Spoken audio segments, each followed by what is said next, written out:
this submitted story, I fully understand why certain women keep their pregnancy a secret. I am back with another spooky story. We're gonna call the person who submitted this story Marianne. So Marianne says that when she got pregnant, everyone told her she was lucky. Lucky to have a man who wanted to marry her, lucky to be carrying her first child, and lucky to be welcomed into his family. And Marianne said if that's the case, nobody ever told her how dangerous luck can be, especially when it comes wrapped in fake smiles. So Marianne was living in Jamaica at the time, sharing a modest home with her fiance and his stepmother. We're gonna call the woman Ma. Well, she wasn't his real mother. His biological mother passed when he was young and Ma stepped in. Everyone praised her for it and everyone said she was a good Christian woman. Strict, yes, but very respectable. Ma never once raised her voice at Marianne, never cursed her, and never told her that she didn't like her. Marianne had a feeling that maybe she wasn't Ma's favorite person. To say Ma didn't like Marianne felt like a reach. Marianne's fiance winds up proposing to her while she's pregnant, and Ma insisted on giving Marianne a birthday gift. She said it was also to welcome the baby. It was a tiny gray kitten, no bigger than her palm with cloudy green eyes. Very cute kitten. While giving her the cat, the stepmother says to her, animals are protective, especially cats. At first, Marianne thought it was sweet. Even her fiance. Then wild inconveniences started happening. Small things, like forgettable things too. She would trip on nothing. Mind you, this lady was pregnant. Drop plates, woke up nauseous long after her morning sickness was supposed to be gone. She noticed that the baby wasn't moving as much. Her ankles would swell up. Her head felt constantly heavy, like she hadn't slept in weeks. She would go to the doctors and they found nothing. Blood work was clean, ultrasounds was normal, the baby had a heartbeat, it was strong and steady. One doctor winds up telling her that it might be stress. Another doctor suggested allergies, and that's when they mentioned the cat. The doctor told her to basically keep it out of the bedroom. The doctor told her that pregnancy can make you sensitive to things that never bothered you before. So just keep the cat away. She can't sleep with the cat anymore, so she puts the cat in a separate room. And strangely, when the cat was put away, Marianne felt better. She could breathe again, the nausea erased, and the baby was kicking. But every time the kitten came back near her, the heaviness returned. Air felt thick, her chest would tighten up. She started having nightmares. Dreams of an old woman sitting at the foot of her bed, rocking an invisible baby while humming. Still, no one is putting two and two together. No one, except for a little boy down the road. One afternoon, this boy came running into the yard screaming, claiming that he saw something in that room where the cat was kept. He said that he saw the kitten stand up on two legs and turn into an old woman. The skin folded in on itself. Little boy is so out of breath and confused that nobody knows what to make of this. What do you mean you saw the cat transform into an old woman? Everyone laughed. Even Ma said that children see nonsense. Like, this is a result of too much TV. That little boy left, never came back. That night, Marianne lost the baby. And Ma insisted on watching the cat for her. If you want to know how the story ends and how Marianne discovered that Ma was behind this whole time, you're gonna have to leave a comment for part 2 because I have to get to work. But trust me, you'll never believe what happened next. From your favorite Haitian homegirl. I just love a good glitch in the matrix story, and they're even better when the glitches help somebody out. So this guy tells his glitch in the matrix story that he says has been driving him crazy all week. He says that the week prior, he must have dropped a pair of headphones out of his pocket onto the parking lot as he was going into work. He was specifically bringing them in because he needed them for a Zoom meeting that day. So at first he thought he left them in his car, so he quick ran out to go get them, and then on the way he did notice that they were in the parking lot and they were smashed. Obviously people had run over them. He said he was super bummed out because he used them all the time and he loved them, but then he was like, well, no big deal, I guess I'm just gonna have to buy another pair. So fast forward to the end of the day, he goes home, and when he gets there, he went and dug out an old box that he needed to get some old paperwork out of for work. So he reaches into the box and he feels and pulls out the headphones, like the exact same pair of headphones that he had seen smashed on the ground, and they were completely brand new. He says, for a little bit of a backstory, he lives alone, only him and his dog, and he has never previously purchased a pair of these headphones. In fact, they were specifically for iPhone, and he had only just gotten an iPhone for the first time recently. Not to mention that these specific headphones came with the iPhone, only one pair. So he never would have bought another pair to just sort of be bumping into. He said what also was really weird is that this old box he dug out contained nothing but old paperwork, like tax documents and stuff. So obviously he's like really excited about this. That's awesome and all, but it's so weird. He said when he originally found the smashed headphones outside, he had taken a picture and sent it to his buddy. And then when he found these later on, he also took a picture of the new ones and sent them them to him. And his buddy's the one who brought it to his attention that it might be a glitch in the matrix, which ever since he said that, now he can't stop thinking about it. He also makes one more note that this box that he dug out was like 15 to 20 years old. And it had, like he said, old tax documents of his and his dad's, like an old birth certificate and something else. And guys, he said this box was taped up, like it had been taped up and sealed away for years. You gotta love it when the universe helps you out. This also reminds me of that glitch in the matrix story that happened to me. It's in this playlist if you go back deep enough. It's about a soccer ball that had split open. I bought a second, it split open. I almost went and bought a third, and then miraculously one of the originals was healed. Freaking nuts, man. Anyway, let me know your thoughts in the comments, and if you haven't already, follow for more creepy story time. This story is so creepy that I have to force myself to stop thinking about it. It came from one of my followers that wants to stay anonymous, but the basis of her story was seeing a person that was not human. And I know that sounds crazy, but just listen to this. So she starts by explaining that she was using the bathroom in public one day, and as she's sitting in the stall doing her business, she hears the door open. And you know how the bathroom stalls, at least here in America, have those huge cracks where you can kind of peek out and others, unfortunately, can peek in if they really wanted to? Well, as she's sitting there on the toilet, she hears someone come in, so she kind of leans over to peek out and see who's in there with her because she notices that this person doesn't go into a stall. When she looks out, she sees this lady standing in front of the bathroom mirror, and she's just standing there, kind of smiling at herself in the mirror. The girl in the bathroom stall that sent me this story is thinking, okay, this is kind of weird, but she's just gonna mind her own business. She peeks out a couple more times, and this girl is still standing there in front of the mirror, just making different facial expressions at herself. Now at this point, she's already finished up with what she went in there to do, but she isn't really sure that she wants to get out of the stall and leave while this lady is still in there because she wants to avoid any awkwardness. She doesn't think that the girl standing at the mirror even knows that she's in the bathroom with her, and she doesn't want to embarrass her or anything, so she's just kind of waiting it out. But then she starts to hear these really strange noises. They're almost like these weird guttural grunts, like this girl is trying to find her voice. She's doing it repeatedly, over and over again, but as she's doing it, her voice is changing and forming more into a normal talking voice. Now the girl in the stall is positive that she's not leaving. She's officially freaked out. She said that it almost sounded like the girl was trying to mimic human speech, and she's still just standing there, kind of leaned over with her face pretty close to the mirror, watching herself make these different facial expressions and making these strange noises. But then her eyes dart over because she sees movement in the girl's stall. Once this thing realizes that she's not alone in the bathroom, she immediately stands up straight and walks out. And the girl in the stall who sent me this story ended by saying, whatever it was knew what it needed to do to blend itself into human society. So my mind can't help but wonder, what was it if not human, and why is it trying to mimic human form? I quit my job as a security man in one rich woman's mansion because of the scary thing I found out. The woman I worked for was very respected. She sold luxury perfumes and expensive clothes, original clothes. She was rich, powerful, and people spoke her name with respect. Working in her mansion felt like a blessing at first. She paid well. She was calm, never rude, but there was something she did that slowly disturbed me. Every Saturday evening, she would tell me to go home early. Not once, not twice, every Saturday. Immediately after I left, she would go out with only her driver. No bodyguard, no security, just the two of them. At first, I thought, maybe she was just going to meet her friends. But after months of seeing the same pattern, curiosity entered my heart. One Saturday, instead of going home, I waited outside the area. When her car passed, I followed from a distance. I told myself I would stop if it felt wrong, but it already felt wrong. And what I discovered still leaves me in shock. Part 2 is up. Can we show them the older homestead? Yeah, let's go. As you know. No, it's not. No, it's not.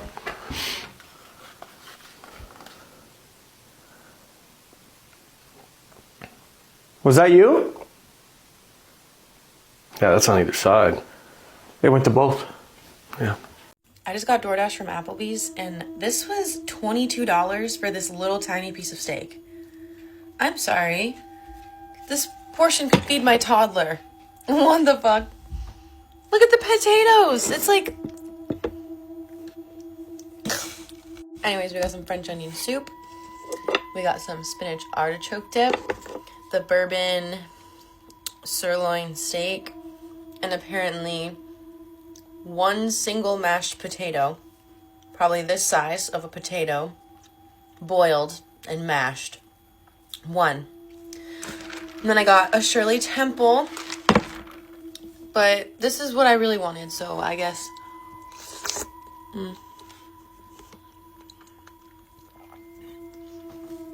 That's always a hit. That's always a hit. Smash. Moment of truth. I also, look at how shaky that is. I got medium well. Medium well. I don't know. Come on. Get on there, bitch. I mean, okay. Okay. It's good. It's not medium well, though. It needs to be a little more pink than that. No, I didn't say medium well. I said medium rare. That's not medium rare. Can't go wrong with spinach artichoke dip, too. I really need to learn how to make this. It is so good. It's like an addiction. So I'm watching scary stuff on YouTube right now, and it just reminded me of the time that my friend Jamie and I one time saw a fucking skinwalker in the woods behind her house. It wasn't really technically behind her house. Like, we went pretty deep in the woods. So, like I said, my friend Jamie and I, we went out into the woods behind her parents' house. And, like, we live out in rural Vermont at the time. Deep in the fucking woods. And she, like, lived in a house that was literally... All of her land was woods, basically. Her neighbors were not very close by. But they still had, like, those, like, property lines. Like, the stone wall property lines, you know what I'm saying? Like, those really old-timey ones. Her parents always told us not to cross over those stone wall lines. And this day we did. We were like being rebellious little fucking asshole kids. So we did. We weren't supposed to cross over there because the guy who owned that property would shoot kids, would shoot fucking anybody on his property. Didn't matter who or what. But anyways, we ended up getting lost because that was, like, not part of the woods that we were, like, familiar with, because clearly we were not supposed to be in there, and we had never been in there before. In our freak attack, like, little kid minds, we were like, okay, we need to go find the river, which was actually pretty smart, because if you can find the river, you can most likely find, like, your way back to, like, your destination, if you're smart about it. I don't know, like, we're kids that grew up in the woods. Obviously, we knew that type of stuff. But, so we made our way down to the river. And I remember sitting on a rock that was, like, next to this big boulder type rock. You know what I mean? Like, it was, like, boulder, smaller rock leaning against the boulder. We, sat on that rock for a little bit, contemplating what to do. But it was getting dark, so we had to try to find our way back soon because I was a little pussy at the time. Like, I was not having it. I was like, Jamie, we have to fucking go.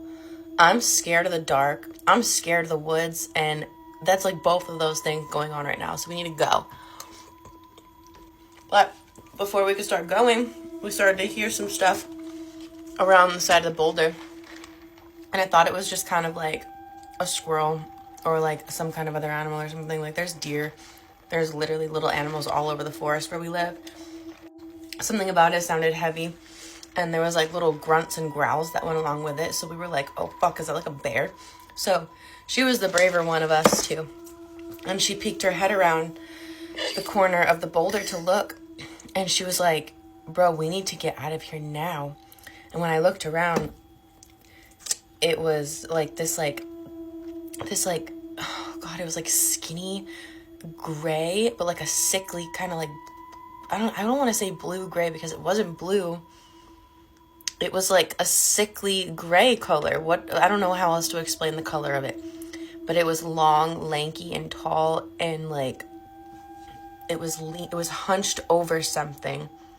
Looked like it was, like, eating something. I couldn't tell what it was doing because its back was turned to us, but I could see that shit clear as day. Even though it was dark out, like I said, it was like, it wasn't fully, completely dark out. It was like, I want to say close to dinner time in the summertime, which is like, it gets dark out, but you can still see. But we were also in the woods covered by trees, so it was a bit darker for us, if that makes any sense. I've never ran so fast in my entire fucking life. We thought we were lost, dude. We just ran. Thankfully, we fucking found our way back to her house, her mom's house, and we didn't ever cross over that little threshold ever again. We didn't get shot that day, but maybe we could have been fucking eaten by whatever the hell that thing was. As I think about it more, I think it was a skinwalker or something. I don't know what else it could have been, to be honest. I've never seen one since then either. And I know it wasn't just my mind, because she confirms that shit too. No thank you. Holy shit.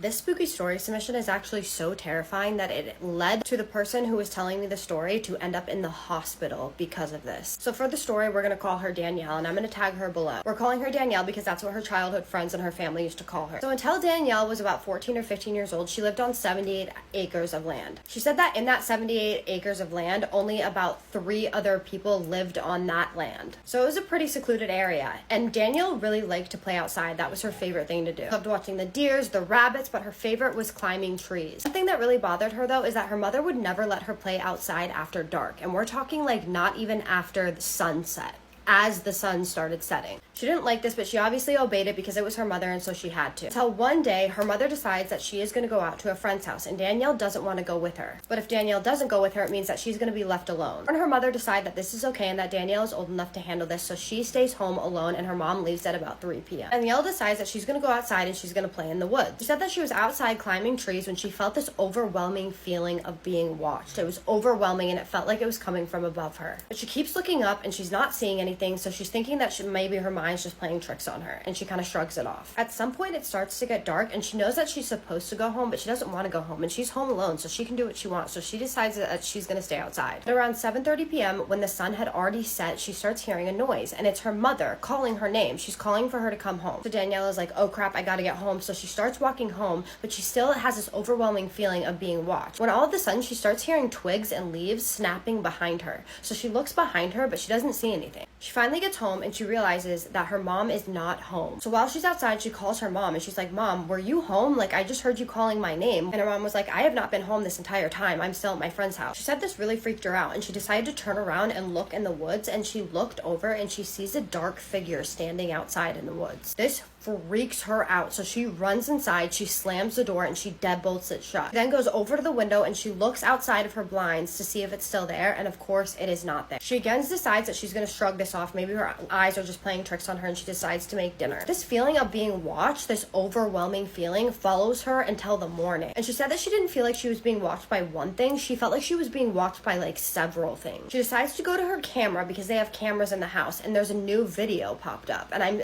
assuming that they were motion censored. She didn't say in the email, but she did say that there was a new video, so she looks at it and she doesn't see anything, but she hears this tapping sound on their front door. It's important to note right now that their front door is a big metal door that her mom had put in when they very first moved in. Nothing is on the camera, she cannot see anything, so she decides that she's going to go outside and she's going to look at the door. Outside on the door, there are huge claw marks on this metal big door. She said that she then realized that this could not have been an animal, because if it was an animal, number one, why is it trying to get into our house? And number two, how could it make these claw marks on this big metal door her mom had installed? So this really freaked her out, so I think her way of just coping with things was just shrugging it off. So she does just that, and she goes out in the woods again, and around 7:50 p.m. she's playing in the tree, climbing it again, and she gets that overwhelming feeling again. This feeling again is feeling like it's coming from above. So she decides to look above her again, and what she saw was terrifying. She said that she looked up, and when she looked up, she saw the most figure she had ever seen in her life looking at her. Not only was it looking at her, but it was calling her name, her real name, not Danielle, her real name. But not only was it calling her name, it was in her mother's voice again. Danielle is absolutely terrified at this, and she starts bolting home. And the entire time she's running home, she can hear this thing running after her. She calls her mother on her way home and she was absolutely bawling her eyes out. Her mom gets home and she assures her that it's nothing and that everything is going to be okay and that it's not a big deal and that she was probably just seeing things. Danielle did say that this experience was so distraught to her and scared her so badly that she actually ended up being hospitalized for 2 or 3 months because of it. She said she couldn't eat, sleep, drink, nothing. The crazy thing about this is that this is not even the only thing that happened to Danielle. Something else happened to her that even traumatized her further. This is getting really long, so I'm gonna have to make a part 2 on it. If you guys want to hear that second part, that partly also contributed to her being in the hospital, then drop it in the comments and I will make a part 2 and tell you guys that story.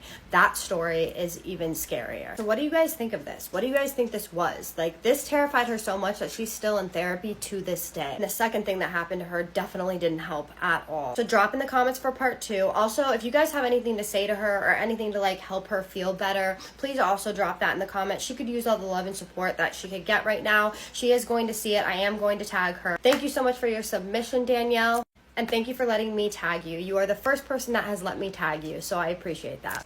And if you guys want to send me your true scary stories, then there's an email in my bio. Just go ahead and email me there and I will come on here and I will tell your story. You do not have to be tagged if you do not want to. My name is Kaisa. I tell you scary stories that are true every single night. So if you like that, then hit that follow button, engage from the bottom up, and I will see you guys in the next one. Thank you so much and have a spooky night. Rami, I saw the story you shared and I want to add my own experience. I have been a health worker for over 3 decades and I agree with what that person said. People need to pray. There was a case years ago that still troubles me because medically, everything looked normal. One was brought into the labor ward late at night. The baby's position was good. There was no complications on the paper. She was already in active labor, but something wasn't adding up. She was contracting, yes, but she was not progressing. What caught my attention wasn't even her. It was the woman who she came with, an older woman. She said she was the in-law. She refused to leave the bedside, even when we asked for space. She sat there quietly. She was not encouraging the woman in labor. She was just watching. Hours passed. The cervix barely changed. We repositioned, encouraged pushing, checked vitals, everything you are taught to do. Still, nothing. At some point, I noticed the woman in labor kept turning her face away from the in-law. Every time the older woman spoke, her contractions weakened. That was when a strange thought crossed my mind. It was like an instinct. I asked the in-law to step outside so we could work. She resisted. She said she must be here, but I insisted. The moment she stood up, the woman in labor let out a deep cry. Not a scream of pain, but relief. As soon as the in-law walked out of the ward, the labor changed. Within minutes, the contractions became stronger. The woman began to push properly for the first time since she arrived. Less than 20 minutes later, she delivered. Just like that. After the baby cried, I stepped outside to inform the in-law. She was nowhere to be found. She did not even wait for the baby to be born, and she didn't return to the ward. She disappeared from the hospital entirely. It was later that her husband came for her. People will say stress, delayed labor, or coincidence, or maybe it was exhaustion. But how do you explain that for hours nothing happened, and the moment one person left the room, everything corrected itself? How do you explain that? I have worked long enough to know that not everything that affects childbirth can be seen on a monitor. Some things are carried in by people. That is why I agree with the person who sent that story. Pray before you enter the labor ward, and pray before you give birth. Pray before you allow just anyone to stand beside you, because some delays are not medical and some helpers are not there to help.